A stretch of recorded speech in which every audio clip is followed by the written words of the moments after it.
Finally, those ungrateful kids get nothing. Lawrence may have loved them, but I made sure they won't see a penny of his money. Are you sure the new will is valid? What if they challenge it? I handled everything perfectly. My stepmother thought she inherited everything when Dad died. The house, the business, his $3.1 million estate. At his funeral, she whispered to her sister, "Finally, those ungrateful kids get nothing." What she didn't know was that Dad had quietly transferred everything to us 3 years earlier, and I'd been recording her conversation since the cancer diagnosis. My name is Annabelle Dawes, 34 years old, corporate attorney from Phoenix, Arizona. My father, Lawrence Dawes, was a successful construction contractor who built a multi-million-dollar business from nothing. When my mother died 8 years ago from breast cancer, Dad was devastated. We all were. For 3 years, Dad grieved alone. Then he met Roxanne Trent at a charity fundraiser. She was 43, recently divorced, and everything my mother wasn't. Flashy, demanding, and obsessed with appearances. Within 6 months, they were married. The change in Dad was immediate and troubling. Roxanne systematically began isolating him from his children. Family dinners became less frequent. Business discussions that once included us were suddenly too complicated for Dad to explain. Roxanne would hover during our visits, steering conversations away from anything substantial. "Your father needs to focus on enjoying life now," she'd say with a practiced smile. "All this business talk just stresses him out." My siblings felt it too. Claire, my 32-year-old sister, who managed Dad's accounting, found herself gradually excluded from financial discussions. Jonas, 29, and Dad's project manager, was suddenly questioned about every decision he made on job sites. But we respected Dad's choice. Roxanne made him happy in ways we couldn't after Mom's death. If this was what he needed, we'd support it. That changed when Dad was diagnosed with pancreatic cancer in January 2021. The diagnosis was devastating, but not entirely unexpected. Dad had been losing weight and energy for months. The oncologist gave him 18 months with aggressive treatment. Roxanne's response was immediate and controlling. She appointed herself Dad's primary caregiver and began restricting our access to him. "The doctor says he needs minimal stress," she'd explained when we tried to visit. "Too many people overwhelm him." Family visits were scheduled through Roxanne. Business calls were screened. Even Dad's longtime friends found themselves unable to reach him directly. Something felt wrong, but challenging a grieving wife seemed heartless. Dad had always been fiercely independent. If he wanted Roxanne managing his care, that was his decision. My suspicions grew during a visit in March 2021. Dad seemed confused when I mentioned a conversation we'd had the week before. "I don't remember talking to you last week," he said, looking genuinely puzzled. Roxanne quickly intervened. "The medication affects his memory, Annabelle. The doctors warned us about this, but Dad's confusion seemed selective. He remembered business details perfectly but couldn't recall recent family conversations. It was as if someone was controlling the flow of information in both directions. I decided to start documenting everything. As an attorney, I understood the importance of evidence. I began recording my phone calls with Dad and Roxanne using a legal recording app that was admissible in Arizona courts. I also started noting dates, times, and witnesses for all our interactions. Initially, I found nothing obviously suspicious. Roxanne was attentive. Dad seemed well cared for, and his medical treatment appeared appropriate, but patterns emerged that concerned me. Roxanne scheduled our visits when Dad was most tired, right after chemotherapy or during pain medication peaks. She answered questions directed at Dad and often corrected his responses. Most troubling, she began discussing Dad's estate in ways that assumed she was the sole beneficiary. "When your father passes," she'd say during family meetings, "I'll need to decide what to do with the business. It's such a burden for a woman my age." The assumption that she would inherit everything was never explicitly stated, but constantly implied. Roxanne spoke as if Dad's business, properties, and investments would naturally pass to her as his widow. In June 2021, I had a conversation with Dad that changed everything. I was visiting alone. Roxanne was at her book club when Dad suddenly seemed more alert than he'd been in months. "Annabelle," he said, looking around to make sure we were alone. "I need to tell you something important." He explained that 3 years earlier in 2018, he'd established an irrevocable trust naming his 3 children as beneficiaries. All his major assets, the business, real estate, investment accounts had been transferred into this trust. "I knew Roxanne married me for money," he said quietly. "I'm not stupid, but she made me happy after your mother died, and I thought that was worth something. I just made sure my children were protected." The trust was managed by Dad's longtime attorney, Gregory Mann, who had strict instructions not to reveal its existence until after Dad's death. Roxanne knew nothing about it. "She thinks she's getting everything," Dad continued. "Let her think that. It keeps her motivated to take care of me. But when I'm gone, she'll discover that being my widow comes with a very modest inheritance." Dad had been planning this for years. The trust was legally bulletproof, established when he was in perfect health and of sound mind. Roxanne would inherit the house they shared and a small savings account, about $52,000 total. Everything else belonged to his children. "Why are you telling me this now?" he asked. Dad's expression grew troubled. "Because Roxanne's been asking me to sign documents. She says they're medical directives, but I think she's trying to change my will. I need you to make sure nothing happens to the trust." This conversation was recorded like all our recent talks. But more importantly, it revealed that Roxanne was actively trying to manipulate Dad's estate planning during his final months. I immediately contacted Gregory Mann to verify the trust status. Everything Dad had told me was accurate. The trust was irrevocable and properly executed. Roxanne had no legal claim to the assets it contained. But Mann also confirmed my worst fears. "Roxanne has been calling my office repeatedly," he said. "She's demanding to see your father's will and asking about his estate planning. She seems to believe she's entitled to information about his finances." Mann had refused to provide any information, citing attorney-client privilege, but Roxanne's persistent inquiry suggested she was planning something. I decided to increase my surveillance. Starting in July 2021, I began recording all interactions with Roxanne, not just conversations with Dad. Arizona is a one-party consent state, meaning I could legally record conversations I participated in without the other party's knowledge. What I discovered was deeply disturbing. Roxanne spoke differently when she thought Dad couldn't hear her. She complained bitterly about his children, expressed frustration with his medical treatments, and most tellingly made detailed plans for spending her inheritance. During one recorded conversation, she told her sister about her plans to sell Dad's business and travel to Europe. "I've earned this money," she said. 5 years of dealing with his bratty kids and now this cancer. I deserve every penny." Another recording captured her discussing Dad's condition with a tone that chilled me. "Honestly, I wish it would just be over," she said. "This is taking forever, and I'm exhausted. The sooner he goes, the sooner I can start my real life." These weren't the words of a grieving wife. They were the calculations of someone waiting for a payday. But the most damning evidence came in September, 2 months before Dad died. Roxanne thought Dad was sleeping when she had a phone conversation with someone she called Trevor. I was visiting and had stepped outside to take a business call when I heard her voice through the window. "He's getting suspicious," she was saying. "Keeps asking about the documents I want him to sign.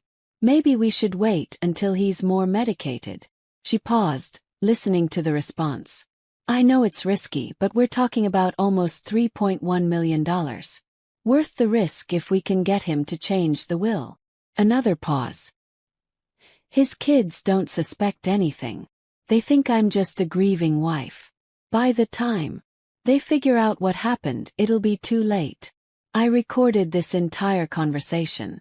Roxanne was actively conspiring with someone to manipulate Dad's will while he was dying of cancer. That night I called an emergency meeting with Claire and Jonas. I played them selected recordings, enough to prove Roxanne's true intentions without violating Dad's privacy about the trust. My siblings were horrified, but not entirely surprised. They'd noticed Roxanne's behavior becoming more possessive and controlling as Dad's condition worsened. "What do we do?" Claire asked. As an attorney, I knew our options were limited. We couldn't prove Roxanne had done anything illegal yet. Just planning to manipulate a dying man wasn't technically a crime, but we could prepare for whatever she might try. I contacted Gregory Mann and arranged for additional protections around Dad's estate. We also hired a private investigator to research Roxanne's background and identified Trevor. What we found was enlightening. Roxanne had been married twice before, both times to significantly older men with substantial assets. Her first husband died of a heart attack 2 years after their marriage, leaving her his house. Her second husband divorced her when he discovered she'd been forging his signature on financial documents. Trevor turned out to be Trevor Niles, a disbarred attorney who specialized in contested estate cases. He'd been sanctioned multiple times for ethical violations related to will challenges and inheritance fraud. We now had a clear picture of Roxanne's plan.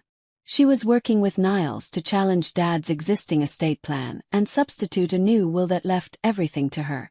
The cancer diagnosis had accelerated their timeline. Dad died on November 15, 2021. Surrounded by family, Roxanne played the grieving widow perfectly, sobbing dramatically and accepting condolences with practiced grace. At the funeral, our entire family was present. Dad's siblings, cousins, business associates, and longtime friends. Roxanne held court like a widow in a Victorian novel, dressed in expensive black clothing, and discussing Dad's wishes for his funeral. That's when I heard the conversation that would ultimately destroy her. Roxanne was speaking quietly with her sister Celia near the back of the funeral home. I was adjusting the audio system for Dad's memorial video when I overheard her whispered words. "Finally, those ungrateful kids get nothing," she said, with barely concealed satisfaction. "Lawrence may have loved them, but I made sure they won't see a penny of his money." Celia's response was equally revealing. "Are you sure the new will is valid? What if they challenge it?"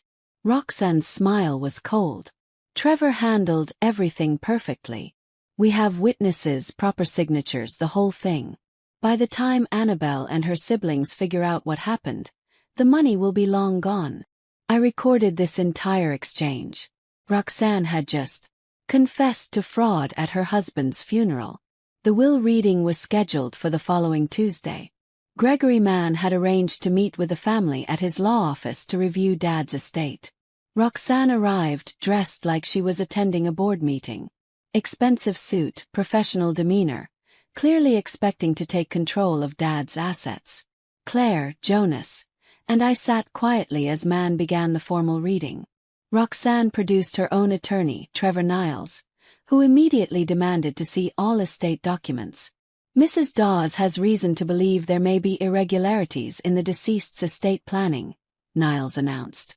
"We're prepared to challenge any documents that don't reflect Mr. Dawes' true final wishes." Mann smiled politely and opened his file.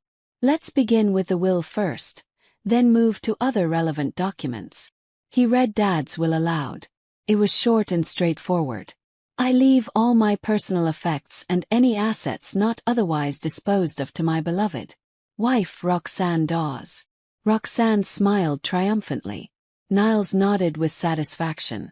They clearly believed this simple will gave Roxanne control of Dad's entire estate. Then Mann continued. "However, I must note that this will applies only to assets actually owned by Lawrence Dawes at the time of his death." He pulled out a thick folder. "In 2018, Mr. Dawes established the Dawes Family Trust, transferring all major assets, the construction business, real estate holdings, investment accounts, and bank accounts into an irrevocable trust benefiting his 3 children. Roxanne's face went white. Niles started shuffling through papers frantically. "The total value of trust assets is approximately $3.1 million. Man continued calmly. Mrs. Dawes' inheritance under the will consists of personal effects, household furnishings, and one joint savings account containing $52,000. The silence in the room was deafening. Niles was the first to speak. This is unacceptable. Mrs. Dawes was Lawrence's wife. She has a right to more substantial inheritance. Man's response was measured. The trust was established 3 years ago when Mr. Dawes was in perfect health. It's legally irrevocable and properly executed. Mrs. Dawes has no legal claim to trust assets. Roxanne finally found her voice. This is impossible. Lawrence would never cut me out. He loved me. I'm sure he did, Man replied gently. Which is why he left you the house and savings account. But he also loved his children and wanted to ensure their financial security. Niles immediately began making threats about contesting the trust, claiming undue influence and mental incapacity. But Man was prepared for this. I should mention, he said, that Ms. Annabel Dawes has provided me with audio recordings of conversations, suggesting there may have been attempts to manipulate Mr. Dawes' estate planning during his final illness. I pulled out my phone and played the recording from Roxanne's funeral conversation. Her own words filled the room. Finally, those ungrateful kids get nothing. I made sure they won't see a penny of his money. Roxanne's face went from white to deep red. Niles immediately advised her to stop speaking. This recording also mentions a new will with proper witnesses and signatures, I continued. I believe the district attorney's office would be very interested in investigating potential estate fraud. The meeting ended with Niles hustling Roxanne out of the office while she proclaimed her innocence and threatened legal action. But we knew she had no legal standing. The trust was bulletproof and her own recorded words proved fraudulent intent. 3 days later, Roxanne moved out of Dad's house, taking only her personal belongings. She never filed any legal challenges to the trust. Trevor Niles was investigated by the State Bar Association for his role in the scheme. While they couldn't prove he'd helped forge documents, his association with Roxanne's plan cost him the few clients he had left. 6 months after Dad's funeral, we learned that Roxanne had moved to Naples, Florida, and remarried another wealthy widower, this one 78 years old. The Dawes family trust distributed Dad's assets according to his wishes. Claire took over the construction business. Jonas continued managing projects, and I handled the legal and financial aspects from Phoenix. We kept Dad's company running exactly as he would have wanted. We also used some of the inheritance to establish a scholarship fund in Mom and Dad's memory, supporting students from working-class families who wanted to pursue business degrees. Looking back, I'm struck by Dad's wisdom in planning ahead.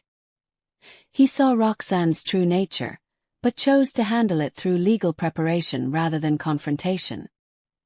He got companionship during his final years while protecting his children's inheritance. The recordings I made proved crucial, not just as evidence, but as validation that our suspicions were correct. Roxanne had married Dad for money, planned to steal our inheritance, and celebrated what she thought was her victory at his funeral. But Dad's love for his children ran deeper than Roxanne's greed. He'd protected us years before we even knew we needed protection. Roxanne thought she'd married a lonely widower she could manipulate. Instead, she'd married a successful businessman who understood exactly what she was and planned accordingly. The inheritance trap she'd set for Dad's children caught her instead. Today, 5 years later, the construction company Dad built continues to thrive under Claire's leadership. Jonas has expanded into commercial development, and I've opened my own law practice specializing in estate planning and elder abuse cases. We learned that protecting family requires both love and strategy. Dad provided both. Roxanne got exactly what Dad thought she deserved. Enough to live comfortably, but not enough to live extravagantly. It was a fair outcome for someone who provided companionship but planned betrayal. Sometimes the best revenge isn't dramatic confrontation. Sometimes it's simply being smarter than the people trying to take advantage of you. Dad was definitely smarter than Roxanne. 3 years smarter as it turned out. The most satisfying part wasn't seeing Roxanne's shock at the will reading. It was realizing that Dad had loved us enough to protect us before we even knew we needed protection. That's the difference between real family and people who marry into it for money. Real family plans for your future. Gold diggers plan for their own. Dad understood the difference, and he made sure we'd understand it too. In the end, Roxanne's inheritance trap worked perfectly. She just trapped herself instead.